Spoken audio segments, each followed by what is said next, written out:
বাংলাদেশে প্লাস্টিক দূষণ ক্রমেই তীব্রতর হচ্ছে। পলিথিনের ব্যবহার নিষিদ্ধ করে আইন করা হলেও কার্যকর প্রয়োগের অভাবে প্লাস্টিক থেকে পরিবেশ দূষণ উদ্বেগজনকভাবে বেড়েছে।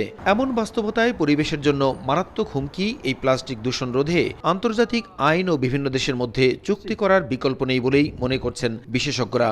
এ নিয়ে কানাডার রাজধানী অটোয়ায় চলমান জাতিসংঘের ইন্টার গভর্নমেন্টাল নেগোসিয়েশন কমিটির চতুর্থ অধিবেশনে চলে বিভিন্ন দেশের বিশ্লেষণ। প্লাস্টিক দূষণ রোধে দ্রুত আইন প্রণয়নের তাগিদ দিচ্ছে বাংলাদেশ সহ জাতিসংঘের অধিকাংশ সদস্য রাষ্ট্র।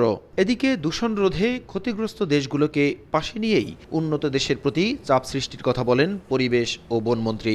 আশেপাশে যে দেশগুলো আছে তাদের যে প্লাস্টিক পলিউশন সেটা কিন্তু আলটিমেটলি বাংলাদেশে আসছে।